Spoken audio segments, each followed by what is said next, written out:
Good morning, good morning, good morning, good morning, good people.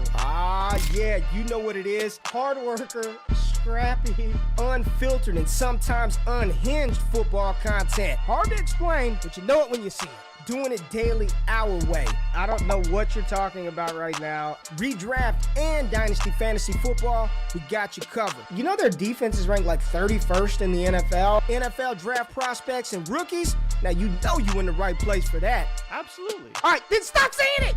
Then we're done. And prop bets with my man JRich. Count that money, man. Now wipe the crust out of your eyes.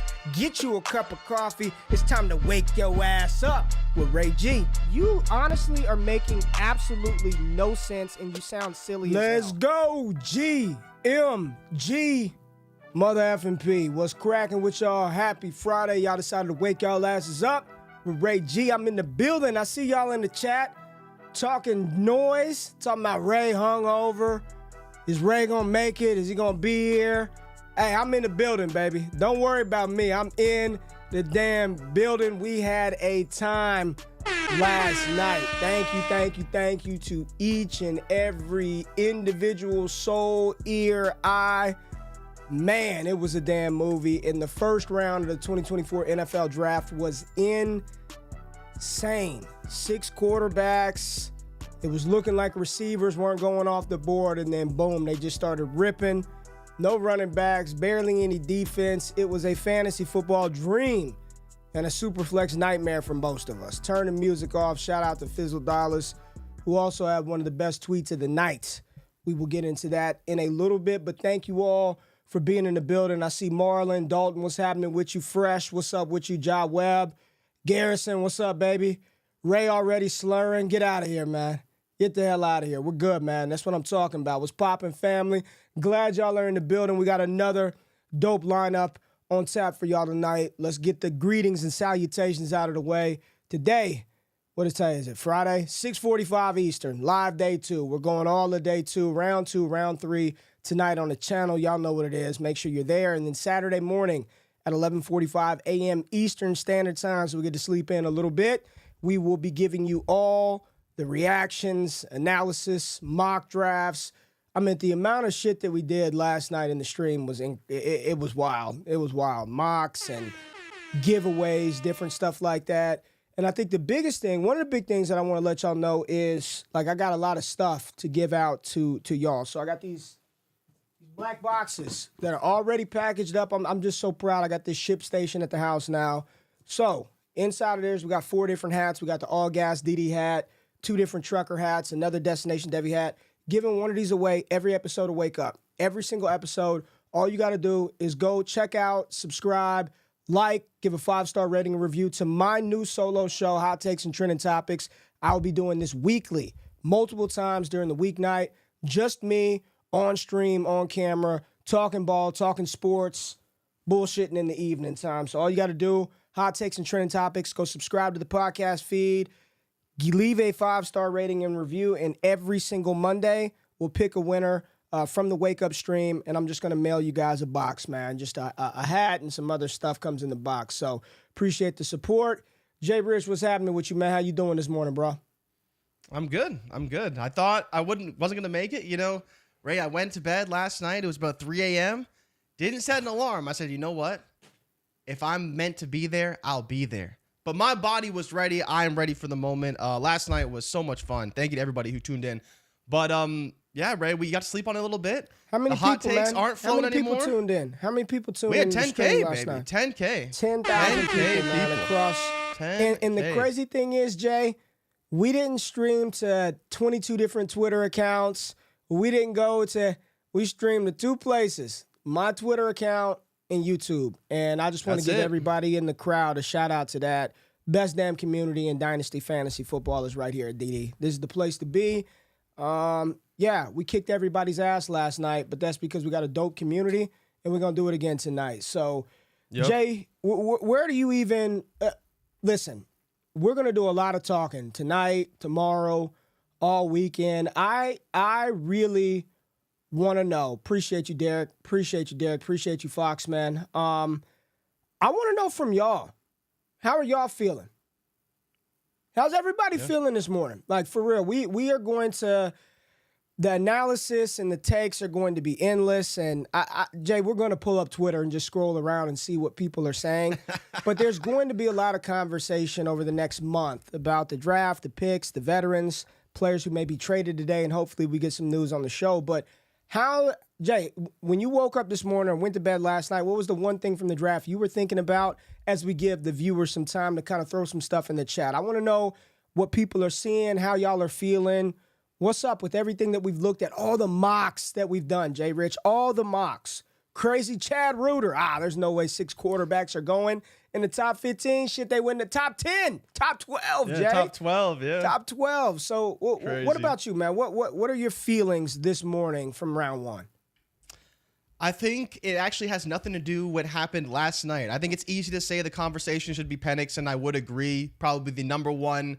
Can we figure this out sooner rather than later? It's 100% Michael Penix. Pearsall, people will make of it up their will, and they may take him a little bit higher. They may not love the draft capital, whatever the case may be.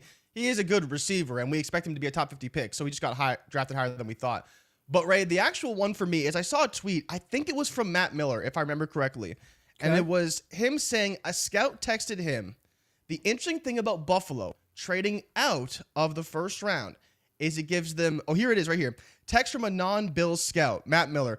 Trading back to 33 for Buffalo is super smart. Now they have all day tomorrow to try and trade for T. Higgins or one of the 49ers wideouts instead of drafting a rookie wide receiver.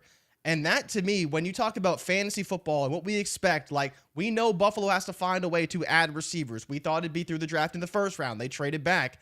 So the thought of them trading for a T. Higgins or a Brandon Ayuk or Deebo Samuel should definitely be much more appealing because we know if they get in that offense for Buffalo, they will definitely produce at a high level for fantasy football. So I think that's very interesting to look at the thought of that happening over a draft pick because it wasn't something we heard a lot about with Buffalo going after a veteran receiver, but it seems like potentially that could be an option for Buffalo today. Interesting. I just pulled that tweet up. Yeah, trading back to 33, super smart.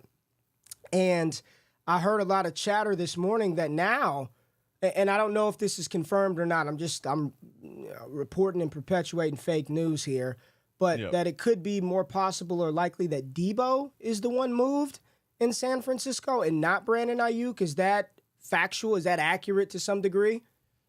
So that was what some people were reporting potentially as an option, right? Everyone's thinking it's going to be Ayuk because he doesn't have a contract, but what if they were able to move that expensive Deebo contract instead and find a way to make it work with Ayuk? I think initially the thought of trading away Ayuk made more sense, but now it seems like there is a possibility with Deebo's massive cap hit that they do trade him instead of trading away Ayuk and find a way to keep everybody on the roster. But again, Deebo's still a big piece of the offense. So would you prefer to keep Deebo or Ayuk? And I think a lot of people, even San Fran fans, would probably prefer to keep Ayuk and build through Pearsall and all the other weapons they have there and let Deebo go as the cap casualty. Man, there are some good. All right, let's go through round one quickly, kind of highlight some of the big picks because Luke's got a question here. Said, is there a world where people take Worthy over Odunze? Daniel Harms, shout out to Daniel Harms, man. This is Dan is a good dude. I'm gonna get him on over the summer as we do some different film things on the channel. He does amazing film work. Does a lot of stuff covering the Kansas City Chiefs.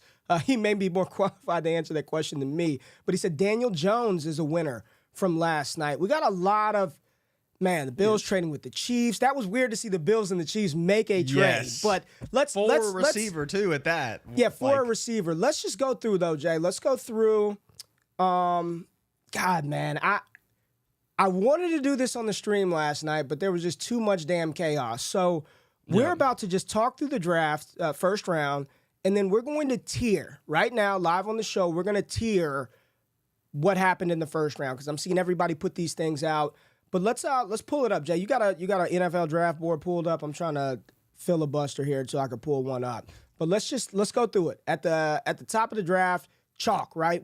Nothing. Caleb Williams. Nothing unexpected. Caleb Williams, Jaden Daniels, Drake May, and then Marvin Harrison Jr. at 4. So the draft sort of started at pick 5 with the Los Angeles Chargers, and they went ahead on and selected Joe Alt, tackle out of Notre Dame, as was expected for a long time. Jay, quick instant reaction, Justin Herbert, how are we feeling today? And how long did I tell you all they weren't taking a damn receiver at 5? How many times they weren't taking it? Everything that Harbaugh had done since coming in indicated that they just want to run the piss out of the ball. How are we feeling about Herbert today? I mean, I think I feel the same about Herbert overall. Honestly, I feel a little better about Herbert if you have him on your roster already. The value is going to be as high as you might have hoped when they brought in, if they brought in a Neighbors. No, but at the end of the day, like, having a good tackle is great for Justin Herbert. We know they want to run the ball. Like, this is good for the offense, which is good for the quarterback. I think people just expected Neighbors, and maybe now they're disappointed, but I think for Herbert himself, like, he's going to be pretty happy with this Joe Alt pick once he meets him and he starts playing for the Chargers.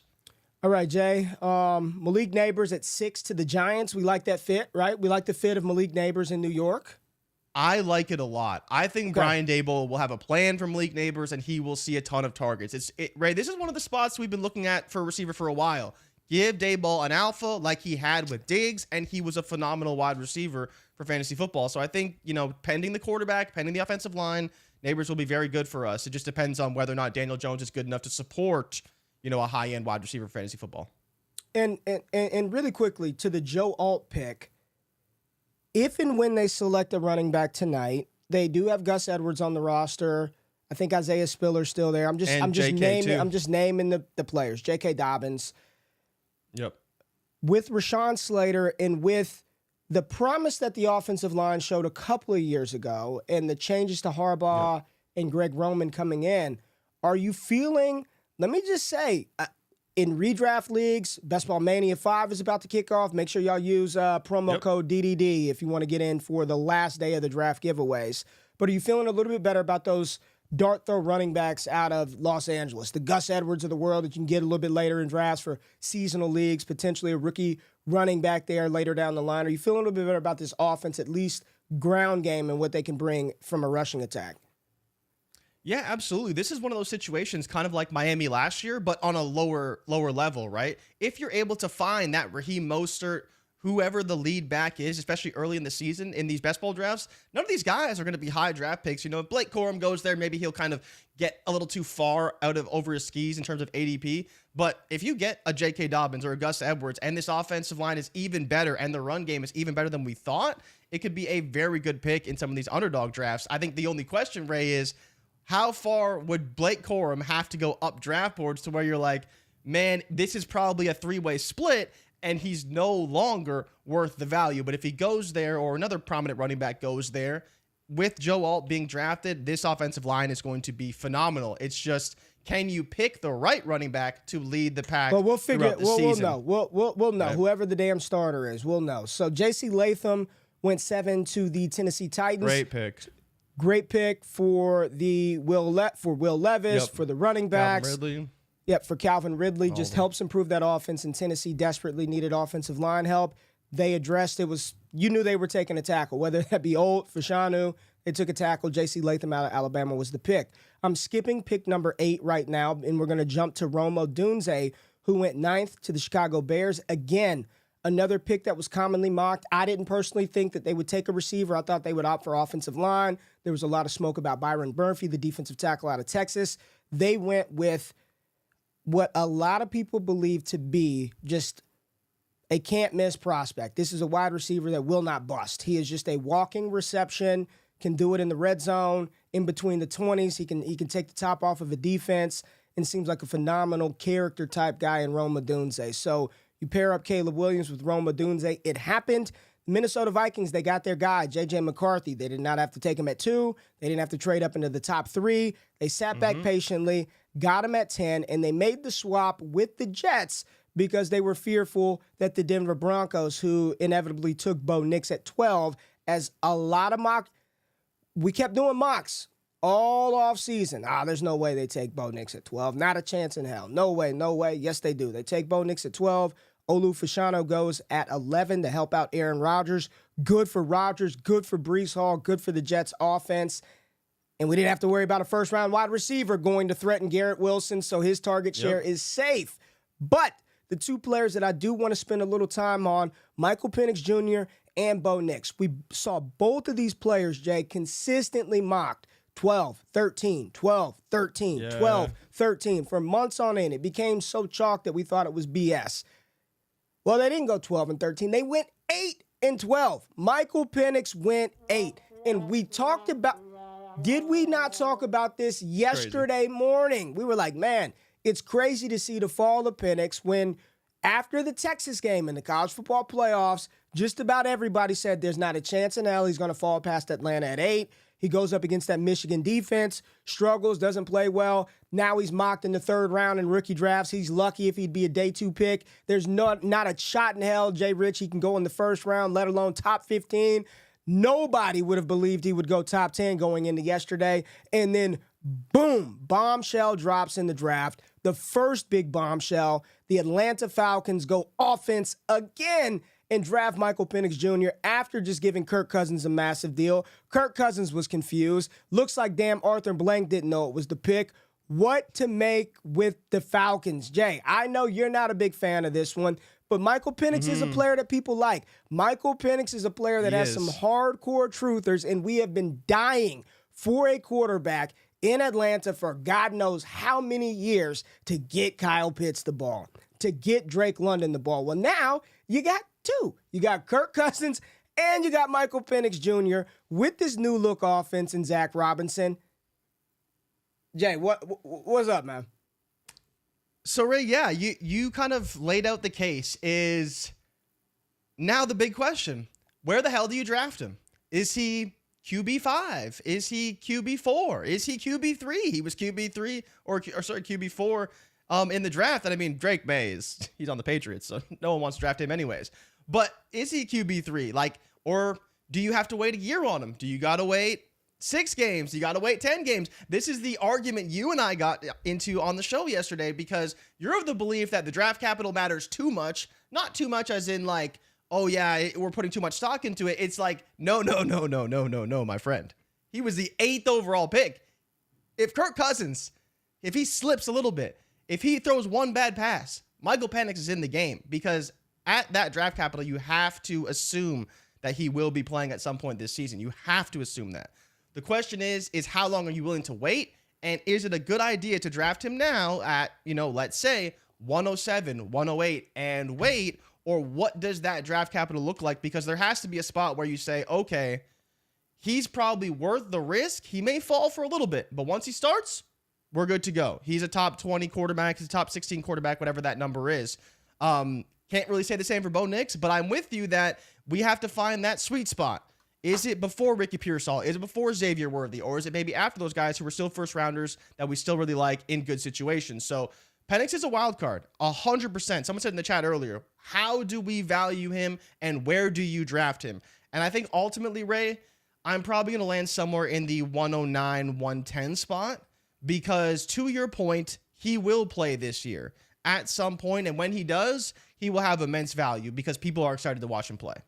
Hey, you see this tweet? Elite tweet from Fizzle Dollars. Elite tweet. For those of y'all that are not watching, what are you doing? Subscribe to the channel first and foremost. But he's got a picture. It says Kirk Cousins and Michael Penix.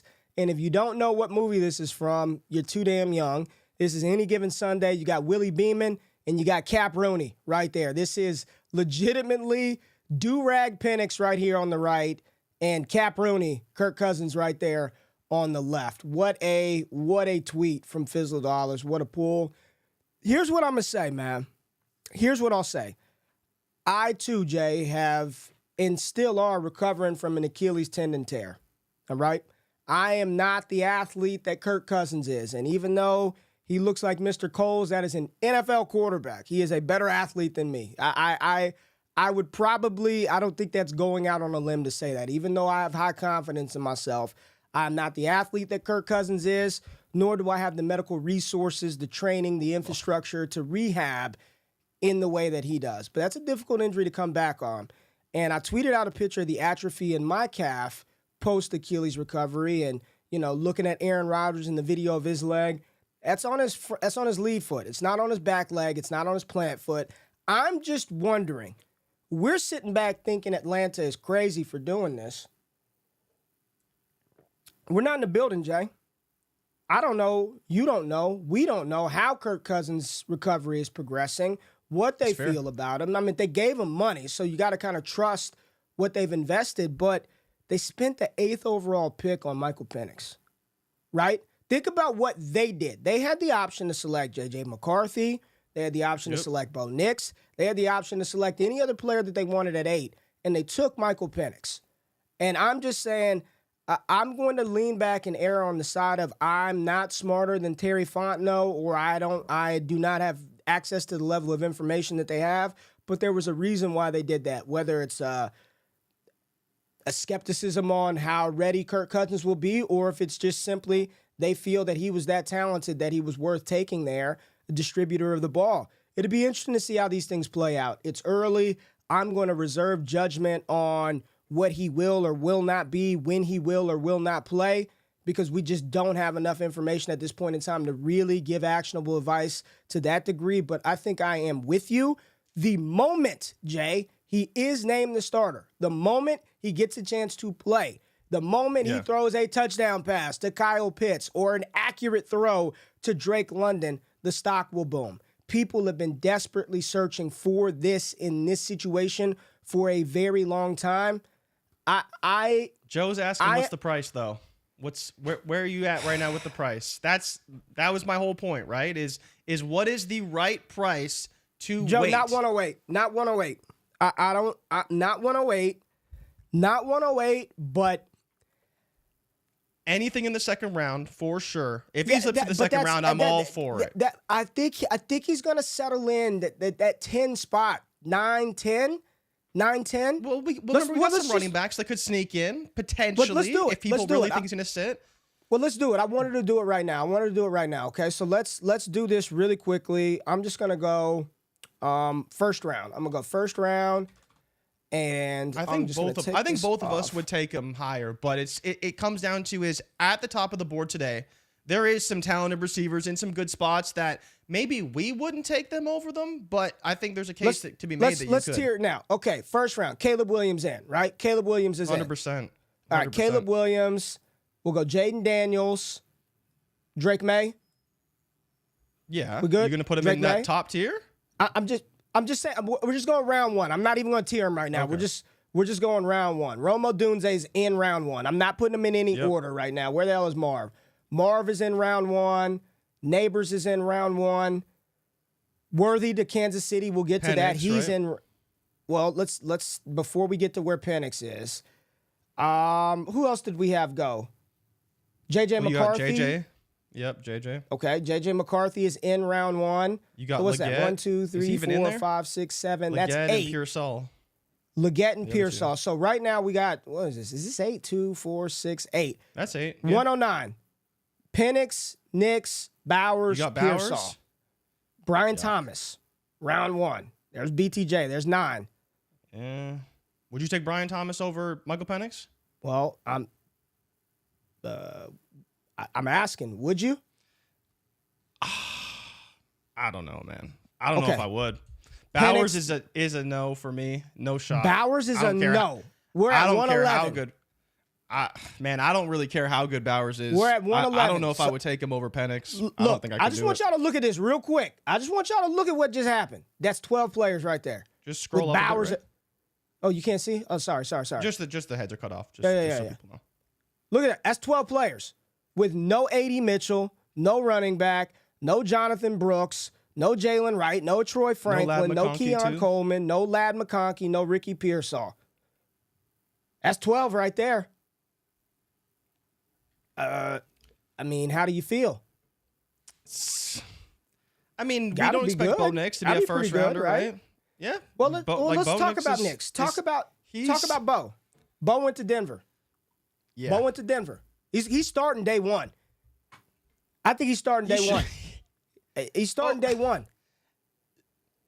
He should start day 1. I'm curious if he. So here's a question, Ray: Is there a world where Bo Nix doesn't win the job in camp? Sure, and that would be a travesty. And I think that's if that happens. But I think that's something that people are going to say he's the starter. But look, as bad as the quarterbacks are there, I think we would all agree that Bo Nix was probably overdrafted a little bit. Like, I watched him throw in Mobile. There was nothing special there, right? Like Penix was kind of just doing his own thing. But Joe just said he's out of the box. He's out of the box, ready to play. And despite the fact that we or you may not like him that much, he's got Scott Connor talks about this a lot. Career starts for a quarterback, how long they play. Like, Bo Nix has been in college forever. He's got a lot of reps under his belt to where the verbiage, he should get the old head mentality. Doesn't he right feel? Yeah. He just feels like he would work with Peyton. I don't know, man. So that's the thing I'm trying to figure out is will it work with Peyton? Because Peyton to me is like his offense isn't easy. And so if he prefers a Stidham who's been in the system for a year, who knows the offense a little bit better, look, I wouldn't be shocked because Bo does need to learn the offense. Maybe he sits for a few games. He will get his shot. But I think the other problem, Ray, is Cortland Sutton kind of seems like he wants out, right? I don't know anything what's going on with Cortland Sutton. I don't know any. I haven't seen or heard anything about Sutton. He potentially may not be there, right? And then it's okay. They have running back. Oh, why am I blanking on the running back? Javonte Williams and Jaleel McLaughlin. Williams for a couple more years. Like, I just don't know if there's enough there. They're still paying Ross a ton of money, so there won't be money flowing in to bring in more talent. Like, when we talk about Drake May and how bad his situation is, it's bad, but the Patriots have the cap space to improve it over the long term. If they think Drake May's the guy, they want to go pay somebody, trade for somebody, they could do that. The Broncos, they sort of can, sort of can't. They're going to build through their defense. Their offense will kind of be okay. And then also, Ray, what is the ceiling for Bo Nix at quarterback? Quarterback 13, quarterback 14? I don't know. I have no idea. It's low. You talking about like fantasy finish or just ranking wise, how high he can get? Well, I mean, like relative trade value, all that kind of stuff. All right, let's go back through the draft. Bo Nix in Denver. Nobody likes Bo Nix, so it's fade Bo Nix season. Brock Bowers 13 to my Las Vegas Raiders. My Raiders get Brock Bowers. Hey, I like the pick, man. I know you're not a big fan of it. I like the pick, Jay. I like the pick. Thinking about okay, go for it. Go, give me your take on the pick. Thinking about the offense, you add. I mean, let's not get it twisted, man. This is the best tight end prospect to enter the NFL in a very long time. And I know the potential that Kyle Pitts had, but from the moment that Brock Bowers stepped foot on the field at Georgia, he was the best player on the field in the SEC damn near week in and week out. You add this type of playmaker to this offense, despite the fact that Devontae Adams is older. You got Jacoby Myers, Devontae Adams. You have a field stretcher in Trey Tucker. Like, this is going to work. He will be a focal point of this offense. You're talking about a tight end who could potentially be featured, used, and put up the type of points that Travis Kelce has operated and lived in. Now, that's predicated on the quarterback, but you're just talking about a dynamic field-stretching playmaker. That there may not be a better one in the class than Brock Bowers, and you put him in the middle of the field. Let me just tell you who this is good for. It's good for Devontae Adams. It's good for Jacoby Myers, and it's good for whomever's playing quarterback. We've seen Gardner Minshew and I've said that I did not think the Raiders were taking a quarterback. I have maintained between Minshew and Aiden O'Connell, they could do enough to just get them through this year. Transition year with Antonio Pierce.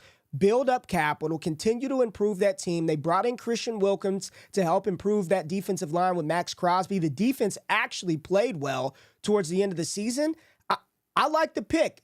It may not be the juicy sweet spot that we saw in fantasy because not a single fucking analyst mocked Brock Bowers to the Raiders, but I don't hate this as much as you did last night or some people are seemingly talking about today. They got one of the best players in the draft at pick 13. He's going to be dynamic, and he's going to change life in Las Vegas. Talisi Fuaga, 14 overall to the New Orleans Saints, is as predictable as a pick as need be. Yeah. They needed offensive line in the worst way, and I think they got one of the nastiest offensive linemen in this class.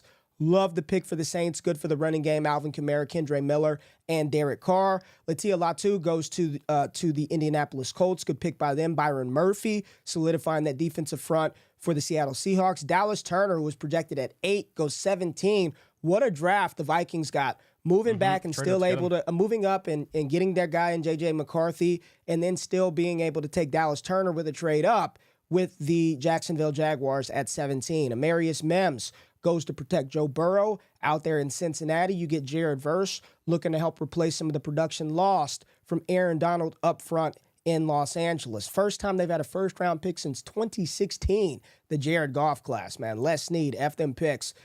Troy Fautanu, what a pick. I love this pick for the Pittsburgh Steelers.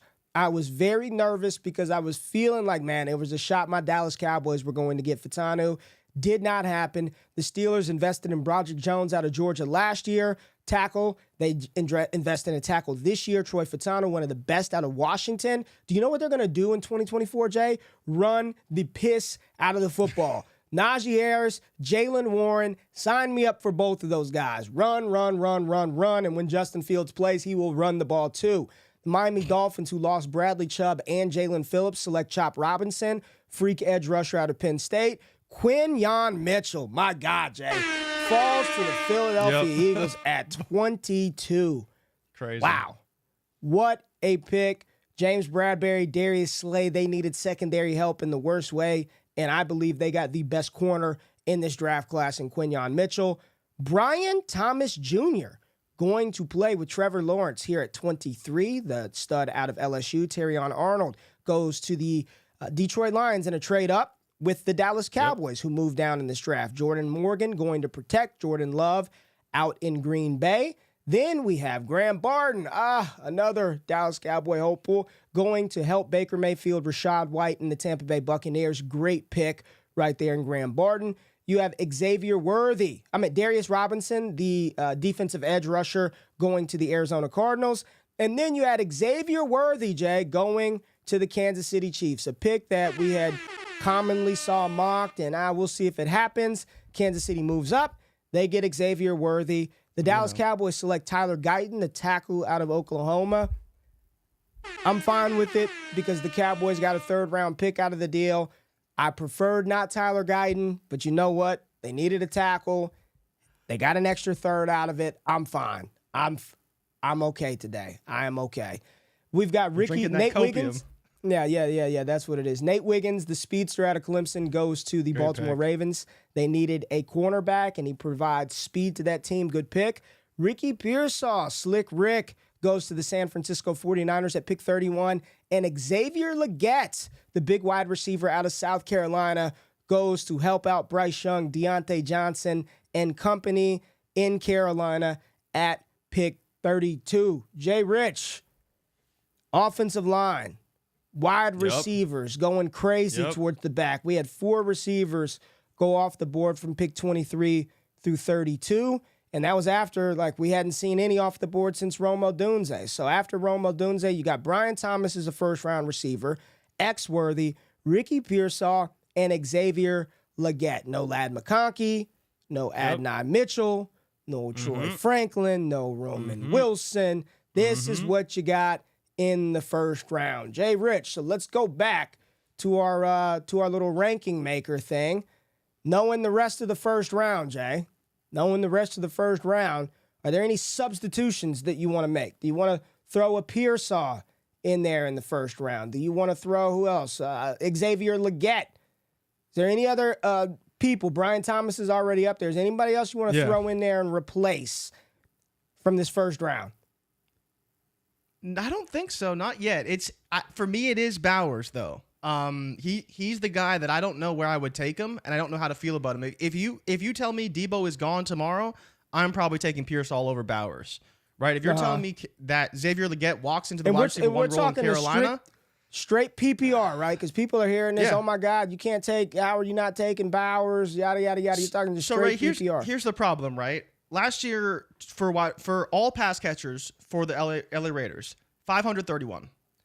281 of those went to Devontae Adams and Jacoby Myers. So almost half of the total targets went to those two receivers.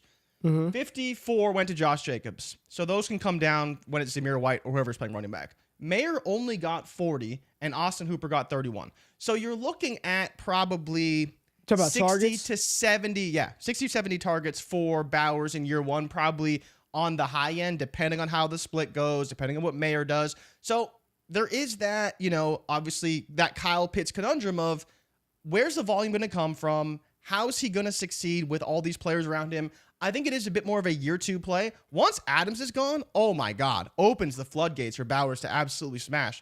But until Adams is gone off this roster, I think you're kind of waiting for those targets to open up because Jacoby's still going to get his, and then you have to go down the list from there. So when you're allocating so many to Adams, it may be difficult to see Mayer really thrive, but after he leaves, which I think would happen after this season, that's when I think he really takes off. So if you have to wait a year on Brock Bowers, do you think he's still like in that 108, 109 range? Because you may hit a massive value with a Pearsall, maybe not with Worthy. BTJ, I'm kind of okay with the spot. And then Leggett is a we'll see because of Bryce Young. But Pearsall could be the one that really hits. Like if you want to bet on Pearsall, I don't hate it because he could be the guy that really smashes for you. At the back of the first. Man. Kyle Shenanigans is something else. We'll see. I have no idea. I saw Eric Crocker, shout out to Croc, talking about Pearsall and his ability to play a poor man's Debo role, but not Debo. He made it very clear. He said he is not Debo Samuel, but he can do some of the jet motions, some of the handoffs out of the backfield. He can do some similar things. Brock Purdy in that offense, it just feels like it just goes so many different places, Jay, that it's hard for the concentration to be focused in on one single player. As good as Ayuk was, he still only had 105 targets, right? Yep. Debo Samuel was phenomenal, but not because he's just this target hog, but it's the utilization. He's getting carries in the red zone. He's ripping. He's a yak monster. He's one of the best run after the catch wide receivers in the NFL. George Kittle, we've seen his volume and opportunity get pulled back in that offense while this thing runs through Christian McCaffrey. So I think Ricky Pearsall. I think Pearsall is a phenomenal pick. I think he's a hell of a player that's going to make an impact for San Francisco. Fantasy though, I think there are multiple receivers that we're going to see go in day 2 that I probably will prefer those landing spots over Pearsall today. Just today. This is the draft hasn't even the first round is 12 hours old, so this is just fresh takes. But I just thinking about Pearsall and that offense, I believe there's some other landing spots out there that may be a little more fantasy fruitful, but I still think he's an incredible player. And I do think that you are harping too much on what Michael Mayer and Austin Hooper were unable to do. Brock Bowers is on a whole nother level. He's an entirely. It's like if you had a Kia Sportage. There ain't no point to floor that bitch because you know it's not going to go anywhere. It's not moving very fast. But you get you a different type of vehicle that's got some juice, you might press the accelerator. It may be a terrible analogy with everything's going on, but you get the point. It's different with Brock Bowers opposed to Austin Hooper. I get it. I was Mayer. just giving the context to who's on the roster and where the targets could come from. Because, I get it. Yeah, you could give him 100 if you want, but then it's okay. Where are those targets coming from? And then to add context to San Francisco, right? All the marquee guys had 80 targets, but no one had over 105, right? And that was Ayuk. Ayuk led the team with 105, Kittle at 90, Debo at 89. If Pearsall is going to be a first-round rookie pick, you have to assume that Debo is gone or one of those players is gone so that you can see him getting somewhere in the realm of 80-ish targets. But as you said, Ray, you're not looking anywhere probably above 100. His max probably in almost any circumstances is right around 80 to 100, and that's how he's going to sit for as long as Kittle and McCaffrey are on the roster. Yeah, I'm reading the chat the right absolute now. Ceiling is a little bit lower for Pearsall in San Fran. Garrison said it. Garrison said, I don't know about the wide receiver landing spots for fantasy so far besides the top 3. We didn't talk about Brian Thomas, but BTJ in Jacksonville. No Calvin Ridley. No, they did bring in Gabe Davis. They've got Christian Kirk. And I think Zay Jones is still on the roster. I believe Zay Jones is still on the roster. Brian Thomas with Trevor Lawrence, Jay. I like this for Trevor Lawrence. I like it for the Jags offense. This should open up some space for Travis Etienne having a big play downfield threat like Brian Thomas paired up with Trevor Lawrence, Doug Peterson. I like the fit. I think that is a very successful spot for Brian Thomas to develop. I don't believe he's going to come out the gate smashing. So, yeah, the conversation with him locked and loaded wide receiver 4, we'll see. We will see, right? But I think it's a great spot for him to develop with Peterson, tethered to a young quarterback who is going to get he's going to get his contract extended. This could be something to where in year 2, you're like, man, we've got a good receiver here. We've got a good fantasy receiver here. I'm not predicting or projecting an Amon-Ra 1,500, 1,400 yard guy with Christian Kirk. And hell, Evan Ingram. I mean, think about that offense. You've got Ingram, Kirk, Brian Thomas, Gabe Davis, Zay Jones, Travis Etienne. It should be good for Trevor Lawrence. I think they still need to address some offensive line.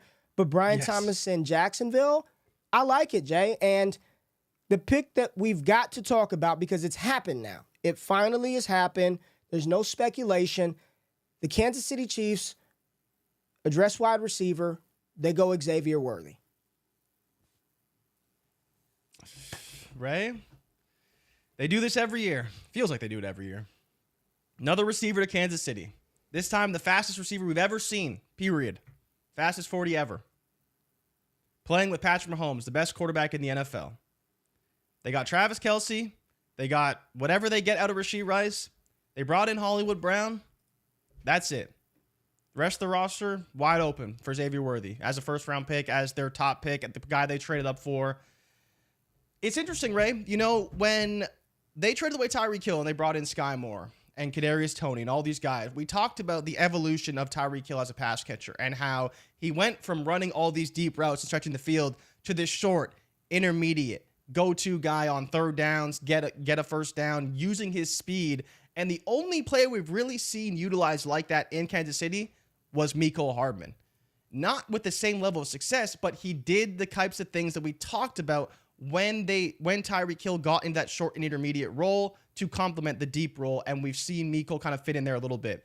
Do you believe Xavier Worthy can be that guy like we saw with Tyreek Hill? Start off with the gadgety stuff, start up with the deep stuff, the stuff that he does very well, and slowly work his way into be that intermediate, short, win through the chains, win through the route type of guy that Kansas City desperately needs, and almost replace what Rashee Rice does simply because he's faster, more explosive, and offers a higher ceiling from that spot, or I guess slightly different spot on the field, but similar position. Daniel Perry, sell the hype on Worthy. If he's still on the board when you pick, sell the hype. Jay Peters, is Worthy the archetype that we can count on consistently for fantasy production? Worthy is also the most productive wide receiver they have. I'm going to give you I think there's a real world scenario that you do not have to squint very hard for, Jay, where I can make the case right now. You're talking about fantasy production. Fantasy production. First of all, Worthy is far more than just a downfield threat. If you didn't watch Texas, then you have no idea, because that's not all he did. He could run intermediate routes. He actually did a lot in the short screen game than he did just running 9 routes down the field. I think there's a real world where you can view him as the third receiver off of the board for fantasy purposes. Okay. All right. I think there's a real world where you can go Marvin Harrison Jr., Malik Neighbors. Ahead of Rome Odunze, and that is not to despair. Rome is still my current wide receiver 3 in the class. Nothing has changed after last night. But the fact of the matter is, A, he's got a rookie quarterback, and B, he's got 2 Pro Bowl, all-pro caliber wide receivers already on the roster. And as much as we don't like Keenan Allen for Dynasty because he's 32, he had like 1,200 yards in 12 games last year. Yeah. And I'm just going to venture to say he's probably still pretty damn good. So, and they've got Cole Kmet, and they've got DeAndre Swift and a whole bunch of running backs, right? Yep. And it's a new offensive system with a young rookie quarterback. This has nothing to do with what I believe or feel about the talent of Rome Odunze, but I talked about this on Hot Takes and Trending Topics. Again, HTTT, go subscribe to the podcast feed. We're giving away a hat every single day. We do wake up from now until the NFL season. Go to Apple, Spotify, do all that good stuff. Hot Takes and Trending Topics. I talked about this on that show, Jay. But to temper expectations for these rookies, and I am tempering and adjusting my expectations for the production that Rome Odunze is going to put on the field this season. I hope and pray he smashes, but I'm not putting that on him. I'm not putting those level of expectations for him to come in there and out-target DJ Moore and Keenan Allen off the rip. That's probably an unrealistic ask and task for him. I think he will develop into the best receiver on that team in time, but it's not going to happen right now. So you're talking about just for 2024, who can line up week one and be able to earn targets out the gate, Rashee Rice is getting his ass suspended. I don't think it's going to be anything over 3 games, but he ain't playing at the start of the season, okay? So you've got Hollywood Brown, and then you've got nobody else, Jay. And we did this last night. The Kansas City Chiefs deploy 11 personnel over 70% of their offensive formations. Justin Watson and Marquez Valdes-Scantling were on the field for over 80% of those snaps. He's better than both of those guys. Now, there is some inconsistencies to his game. He will drop that pass from time to time. There will be butterfingers, but he's dynamic. He's explosive. He's going to provide. He's a lot better than McCole Hardman. So I say all of that to say, I think there's a world where he can be taken as the 3rd wide receiver off of the board, Jay. Okay. I mean, Ray, you're making some good points, and I think the lost art in all of this is that, oh, he's going to replace Marquez Valdes-Scantling. He's going to replace this guy, replace that guy. Like, someone said in the chat as well, you have Hollywood for this year, but I think we all know if Xavier Worthy hits, he can pretty easily replace Hollywood Brown. They have very similar skill sets in how they win. And then you look at Patrick Mahomes, and they're like, oh, he's going to throw the ball deep to Worthy. It's like, do you guys, like, look at the numbers? Patrick Mahomes had the lowest ADOT in all of the NFL last season because no one wants him to win over the top. So the Kansas City Chiefs cannot afford to draft a player who can't win in the short and intermediate because this is how they're winning games and playing on offense. That's why Rashee Rice was a great fit. He can win at the line of scrimmage, he can get the ball quickly, and he can do something after the catch. And that's exactly what Xavier Worthy can do with his route running, with his quickness. It's not just to go deep. They're still going to run a similar style offense, but now they have a more dynamic playmaker like they had in the past with Tyreek Hill. So I think it's a very good fit. And like you said, Ray, if he does anything, his value is going to skyrocket because he is a Kansas City Chiefs wide receiver. And that's one of the reasons why I would be willing to take a shot, even if I'm wrong, because all he has to do is catch one deep pass in preseason, and it is over for his value. He will be a top 15 receiver in no time. Jay, and I'm legitimately trying to really be controlled and level-headed here. It has, for me personally, it has little to do with Kansas City. I think we did chase that. We chased the Kansas City upside for any position. Noah Gray, whatever running back they have. At this point, it's not that. I'm truly looking at the offensive packages and in which the Chiefs operate, the talent that they have on the roster, and what's potential. When they roll, let's pull up their depth chart right now, Jay. Let's just pull up Kansas City's depth chart. Their current depth chart. Yeah, their current depth chart. I'm pulling it up too, right? I'm going to pull it up too, so we could read. Like this is a spot where talent plus draft capital is going to equal opportunity, and it is almost similar to that of Rashee Rice last year, who damn near had 1,000 yards, right? On their roster right now, it's Sky Moore, Hollywood Brown, Justin Watson, Justin Ross, Cornell Powell, Jacob Copeland, and your favorite boy, Anthony Miller. JRich, still out there. Still out there. Right. He's going to be on the field, and he's going to be on the field in an offense that deploys 3 wide receivers with the best quarterback that we've ever seen play football, and he's more than a one-trick pony. This is one of the guys that put up one of the best freshman seasons at wide receiver that we've seen in college football. This is a highly rated recruit that was committed to Michigan before flipping to Texas. This is a player that is not this. Don't be anti-Chiefs landing spot because of Clyde Edwards-Helaire and McCole Hardman. This is not the same type of guy. I'm calling it, man. I think the order should be Marv, Neighbors, and Xavier Worthy off of the board as wide receiver 3, Jay. But that's for redraft or for rookie drafts? Because you kind of said it in the context of for 2024. Well, for redraft, absolutely. Let me tell you, for redraft, I taking Rome Odunze in round 4 of Underdog just never felt good. It just did not feel good. I promise you that all that Worthy I drafted, I'm very happy. I would take Worthy over. If I've got 10 leagues, I'd take 6 Worthys and I'd take 4 Romes. That's what I would do for the wide receiver. Really? I almost would go further the other way. I want Xavier Worthy. I want this young man. I think he hit a good spot. The capital's there. They traded up to make sure they get him. We'll see how it all plays out. The opportunity should pair well with him. But it's interesting because the chat is split, and I'm not going to say that my way is the right way and I'm right and you're wrong, but you've got some people, I'm not buying it. Some people are like, hell yeah, I'm in the capital plus talent plus situation. All I'll say is this is why, like, let's kind of talk about this to wrap it up, Jay. And we've got a long night tonight, so we'll get out of here at the top of the hour. We are guilty of it. We are guilty of it. But everybody else is guilty of it too, because we do this shit every year. After the 107, fade all the pick, throw them all away, trade everything after the 107, 108. Yep. And if you look at historical hit rate and data, it still probably says like the picks after a certain range have a less chance to hit because of a confluence of different factors. But every year the draft happens and things happen that not one single smart analyst ever predicted. Things that we did not see in any mock drafts, like Brock Bowers going to the Raiders, like Michael Penix going to the Atlanta Falcons, like Adnan Mitchell not being in round one, like Xavier Worthy going to the Panthers, and it flips the rookie draft on its head. And now you're sitting back today thinking, shit, if I got the 108, 109, 110, 111, I'm in good shape. Think about how many receivers haven't been picked yet, Jay.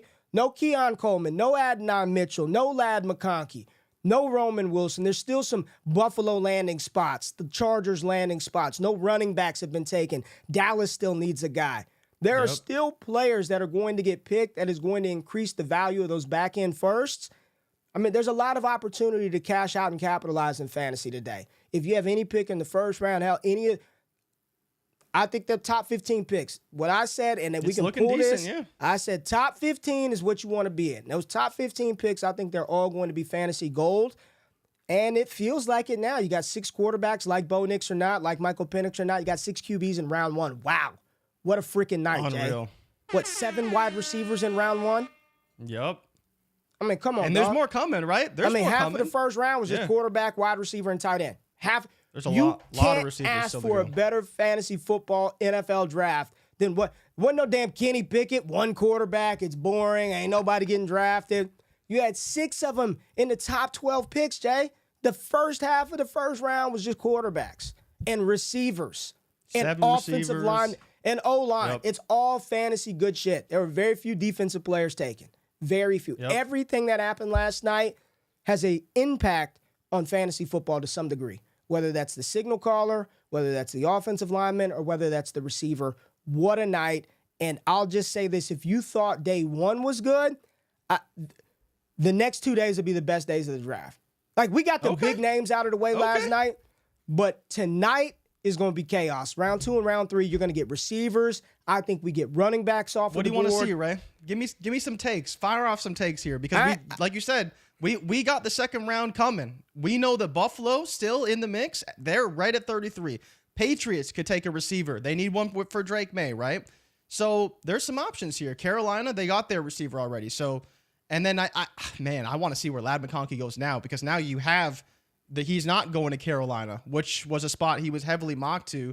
And then I do want you to touch on Leggett a little bit because we did skip over him. We didn't really talk about Leggett. Yes, sorry. But what do you want to see today, and how do you feel about Leggett? Because my quick thoughts on Leggett are, I love Canales. I hate Bryce Young. How are they going to come together? But the one thing I will say, I want Dave Canales as wide receiver 1. If you look back historically at his wide receiver 1, the numbers are probably pretty good because you're looking back to what he did with Mike Evans and you're looking back to what he did with DK Metcalf. And so those two guys, you look at what he did with Mike Evans and DK Metcalf, I would say that Leggett has some comparables to those players in the way they play and the way they can win down the field. So you look at what Canales has done with those receivers, and I think you look at what Leggett could be in Carolina if Bryce Young is good. And I would be taking some shots on Leggett because it's rare that you can just take a team's wide receiver 1 in the back of a first round. Oh, Marlon, don't. If I have to decide between a Ladd McConkey jersey and a Drake May jersey, I may have to buy both. If that happens, I'm gonna need to put out a GoFundMe for the JRich Ladd McConkey jersey because the Drake May one is already in the mail. That just sounds like a ham sandwich lunch waiting to happen. Drake May and Ladd McConkey eating a ham sandwich. That would be a dream landing spot for me. I saw some people asking about. I got one from Stebo. There were a couple of things that I want to address really quickly. Rice and Worthy. And somebody asked the question about their skill sets and does Worthy eat into Rice? I think they play two different styles of ball. If Rashee Rice can keep his foot off the accelerator, they could be a lethal combination because they both can do similar things, work well in the short game, so you can run smoke screens to either side of the field, to the X or to the Z. You can run tunnel screens either way. You can utilize Rashee Rice in the short and intermediate game. You could deploy Xavier Worthy over the top. You can run Rashee Rice down the field because he did run deep digs. He did run 9 routes, post routes, and then you can use X Worthy in the short game. I think they are so interchangeable. And if you remember what Kansas City started to do with Rice towards the end of the season, they were utilizing him in the red zone in a Debo-type role, giving him some of those pop passes out of the backfield. Andy Reid will get creative with this. I think this is a very good pairing. And you know who else it's good for? If billion-dollar booty himself, Travis Kelce, wants to play and is motivated, we can get another good season out. I think this is very good for Killer Trav as well. I think this is very good for Travis Kelce. Yep. I thought this was a really good pick. Right? Yes. He's a threat over the top. MVS is not a threat. Somebody that can catch the freaking ball when Mahomes is doing a play. Just catch the ball. Which Xavier Worthy is a little shaky sometimes, but he's an incredible talent. Xavier Legette, I like the kid, man. Him and Deontay is a good pairing, man. I like it with him and Deontay Johnson. Deontay is the one. You're talking about you want Canales as one, then you want Deontay. Here's the thing. Deontay is literally, he is going to get hurt 12 times a game.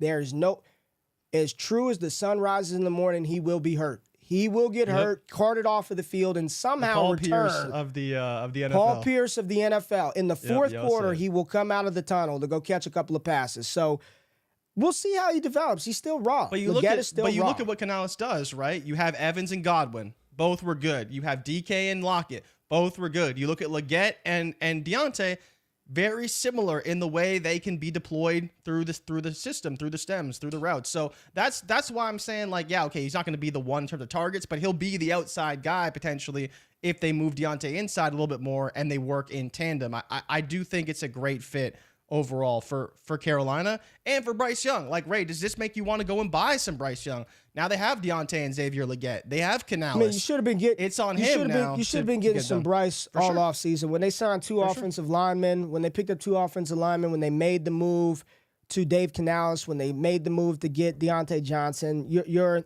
opportunity to buy some Bryce was then. Yep. They're probably going to address. They may take another receiver at some point today or before this draft. I don't think they're done adding pass catchers. Ultimately, I do think it can't get any worse. It feels sort of how Trevor Lawrence and the Jacksonville Jaguars did that first year under Urban Meyer, where you're just like, dude, it legitimately can't be any worse than what happened.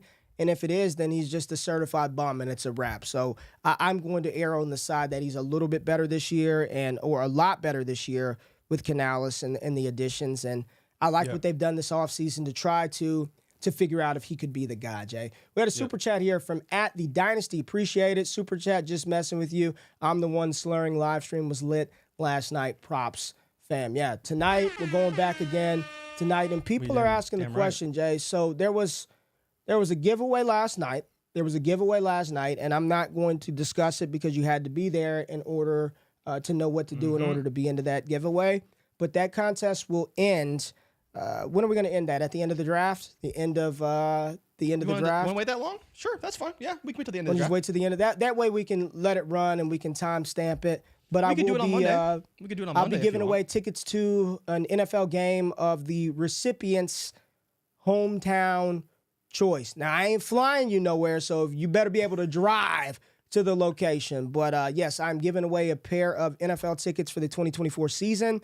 There were some rules that you had to do, you had to follow, but that was for hitting 10,000 live viewers across 2 social media platforms last night on round 1. So make sure you do that. That contest will run at the conclusion of the draft. We will stop it. Dalton's asking, what if we get 10K again? Had to ask the question.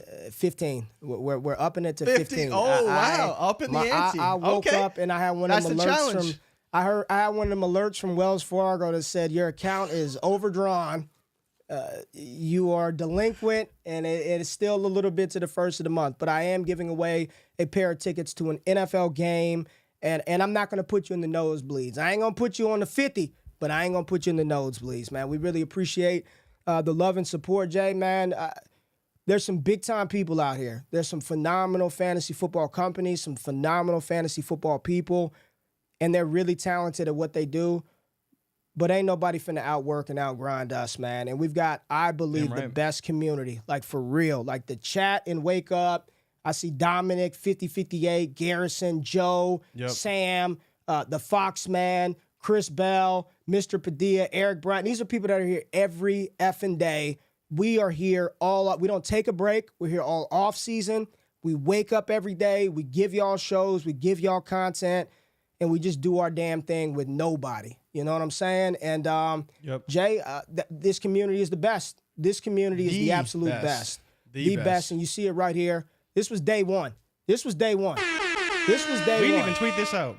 We didn't even tweet this out. This is day one. DD, Ship Chasing, Underdog Fantasy, Roto Underworld, Football Guys, and whoever else wanted to be on the list, they can get that smoke too. We got the best community. Is the best place to do the draft. Hit Fizzle dollars, man. Hit Fizzle. Hit Fizzle. Hit Fizzle. Hit Fizzle. Yes, sir. There it is. Appreciate y'all tapping in this morning.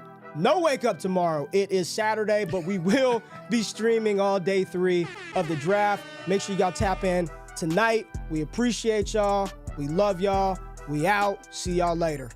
Peace.